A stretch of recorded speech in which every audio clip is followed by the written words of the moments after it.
crois que ça fait un petit moment maintenant qu'on n'a pas trop parlé de balades et de randonnées dans notre joli département qu'est le Tarn. Alors c'est maintenant. Bienvenue dans cette 3e vidéo, mes balades et randonnées du Tarn.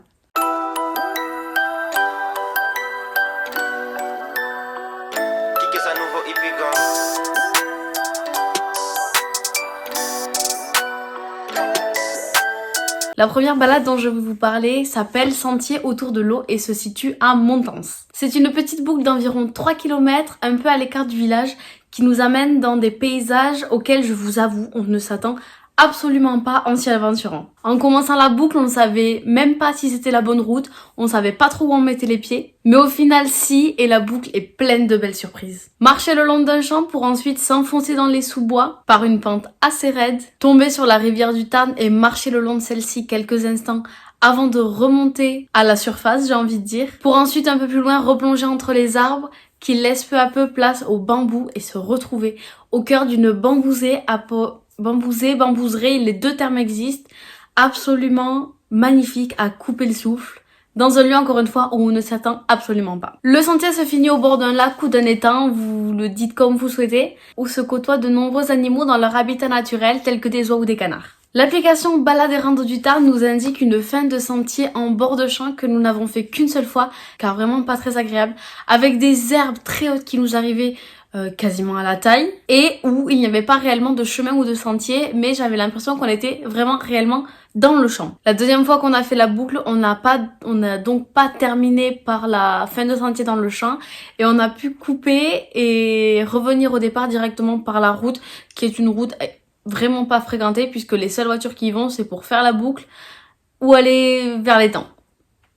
Donc c'est vraiment un endroit très calme où il y a très peu de monde, et qui se fait comme nous l'avons fait en famille, avec petits et grands. J'ai ensuite un petit peu bougé géographiquement pour faire la boucle de la Parule à Castres.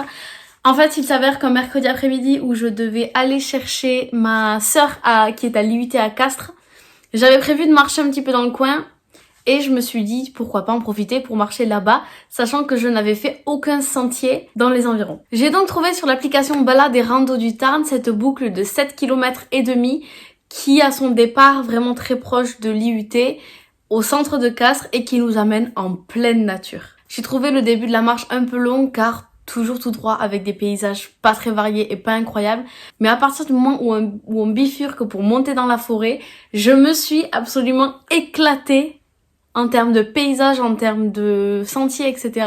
jusqu'à la fin de la randonnée. C'est une rando qui est parfaite pour l'été car totalement ombragée du début à la fin. Attention quand même, c'est un sentier qui n'est pas tout à fait plat, sauf au début, mais je crois que ça fait partie du sentier qui mène à la ville de Burlas ou quelque chose comme ça. Mais concernant la boucle de la Parule qui commence donc sur ce sentier plat et qui commence à monter quand on va en forêt, c'est pas non plus une balade extrêmement compliquée quoi. J'ai ensuite fait le sentier découverte de Bonin qui est ici une balade très simple et très courte à faire avec toute la famille. C'est une boucle de 4 km qui est accessible à tout le monde et qui est plate du début à la fin. Et où, malgré le fait que le sentier ne soit pas extrêmement long, les paysages sont totalement variés et on en prend plein les yeux. J'ai par contre été un peu déçue par la cascade pétrifiante qui, en soi, est magnifique, mais ne ressemblait absolument pas à ce qu'on pouvait voir sur les photos des sites internet. Mais j'en ai déjà parlé en long, en large et en travers dans le vlog dédié à cette balade,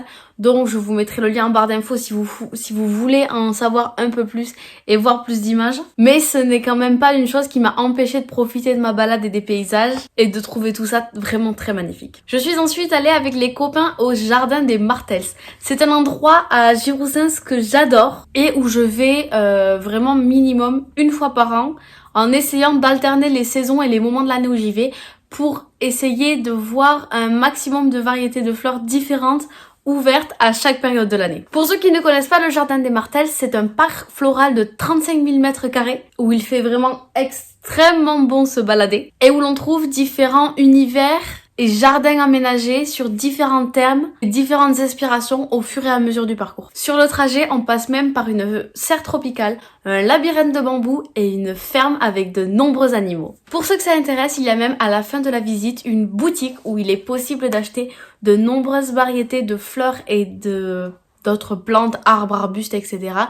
que l'on peut voir dans le jardin tout au long de la balade et donc ramener un petit bout du jardin chez soi. Et tant que vous êtes dans le coin, pourquoi ne pas en profiter pour faire un tour de petit train sur le circuit touristique ferroviaire du Tarn. Attention, le petit train n'est pas ouvert toute l'année, mais lorsqu'il l'est, c'est une balade très agréable, assez rapide, où on vous explique un petit peu les démarches de ce petit train et son histoire. Un autre endroit où il fait bon se prélasser est le lac de l'Isle-sur-Tarn. C'est un endroit où on est mieux en repos qu'en marche, car le tour du lac se fait vraiment extrêmement rapidement. Mais comme je vous le disais, c'est un endroit très calme et très agréable pour passer un bon moment entre amis ou en famille. C'est pour ça que je voulais l'inclure dans cette vidéo. Ça peut vous donner des idées de sortie ou de balade tranquille après un repas ou pour une après-midi pour passer un bon moment. Je suis ensuite retournée sur l'échappée verte à Albi.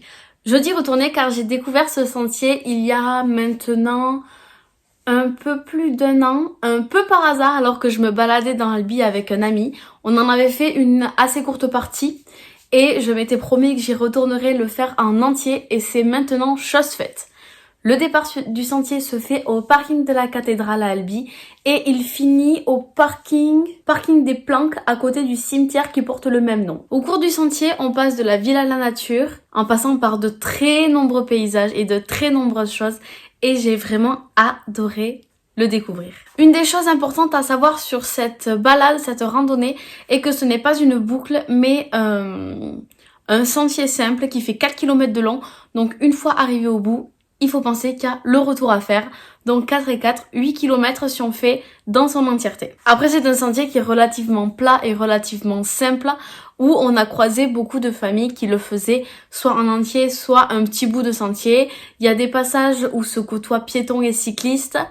C'est un endroit vraiment très agréable où on rencontre une quantité de gens différents et j'aime beaucoup ce genre d'endroit. Je suis ensuite allée au souterrain du Castellas, c'est un endroit que j'avais envie de voir depuis un moment déjà et c'est maintenant chose faite. C'est une visite qui se fait en famille, qui est autant adaptée aux grands qu'aux petits et qui est là pour éveiller la curiosité de chacun, peu importe l'âge de la personne. La visite dure environ 1 heure et nous amène sous terre dans les tunnels qui ont abrité nos semblables pendant un certain temps. Mais je vais pas non plus trop vous en dévoiler pour vous laisser un peu de suspense pour possiblement une visite future pour vous. J'ai ensuite repris la marche de manière un peu plus sérieuse et j'ai commencé par le sentier de Mespel qui est au départ de La Roque. C'est une boucle de 5 km et demi, je voulais pas commencer trop violent non plus, et qui nous amène vraiment en pleine nature. Ce qui n'est vraiment pas étonnant vu le départ du lieu de la randonnée. J'ai adoré cette boucle, même si je l'ai trouvée un peu rude dans le sens où ça monte beaucoup. Et comme ça faisait pas mal de temps que j'avais pas marché, comment vous dire que la reprise a été douce, mais pas trop non plus. Mais je m'en suis sortie et même plutôt bien. Et j'ai profité de mes quelques nombreuses pauses pour admirer le paysage et faire pas mal de clichés. Et puis je vous assure que là-bas, les nombreux paysages sont à couper le souffle. Toujours niveau marche, je suis retournée à la cascade d'Arifat. Là aussi je dis retourner parce que c'est une balade, une rando que j'avais faite il y a, pareil je crois, un peu plus d'1 an maintenant. Et où je suis retournée avec grand plaisir car c'est un lieu que j'avais adoré. J'y suis donc retournée ici à une période différente de l'année où j'avais été le premier coup. Et c'est dans ce genre de moment que je me rends compte à quel point la nature change et à quel point les paysages changent selon l'époque et la période de l'année. Je vous ai donc déjà parlé de cette balade dans une précédente vidéo rando balade du Tarn dont je vous mettrai le lien en barre d'infos. La seule chose que je peux vous rajouter ici, c'est que je l'ai trouvée beaucoup moins compliquée que le premier coup, beaucoup moins violente en termes de physique, j'ai envie de dire. Et il y a des chances que ce soit dû au fait que j'ai repris la marche un petit peu avant de retourner là-bas. Autre chose que je peux ajouter ici par rapport à la première fois, c'est que j'ai trouvé que les paysages de la balade en automne étaient beaucoup plus surprenants et beaucoup plus, beaux, impressionnants qu'au printemps ou qu'en été. Mais par contre, la vue sur la cascade, elle est toujours aussi belle. Et pour finir, la dernière petite balade dont je vais vous parler dans cette vidéo est un moment où on marche pas trop. Il s'agit du château de Grandval. Qu'est-ce que c'est que le château de Grandval? J'en avais pas vraiment entendu parler, mais en fait, il s'agit d'un château, des ruines d'un château qui sont sur l'eau, à peu près au niveau de la base de Razis. On peut voir le château via deux endroits. Nous, on a commencé par le point de vue de la route. C'est un endroit un peu aménagé, un petit parking au bord de la route où on peut s'arrêter et admirer la vue sur le château sur l'eau. Et ensuite, on peut faire un petit tour en voiture, aller se garer un peu plus bas et aller admirer le château de beaucoup plus près. Il y a une espèce de petit aire aménagé où on peut se rendre à pied, comme une plage. Oui, voilà, c'est ça, c'est une plage, le mot que je cherchais. Et là, on a le château vraiment devant nous, vraiment très très proche de nous. Et c'est encore une vue magnifique qui est encore plus impressionnante, je trouve. Au niveau de la plage devant le château, je suis restée, je ne sais pas combien de temps, à fixer ce château tellement je le trouvais incroyable. Mais il est tout à fait possible de se balader un petit peu aux alentours, de se poser pour pique-niquer. Il y avait même des gens qui avaient amené un filet et qui faisaient du badminton, je crois, ou du volley. J'ai pas trop vu, c'est quand on était au point de vue. Mais en tous les cas, il y a plein de choses qui sont possibles sur le lieu.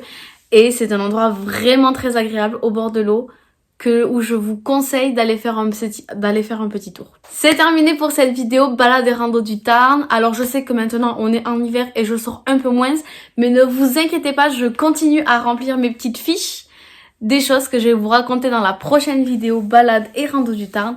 En attendant, je vous dis à très vite.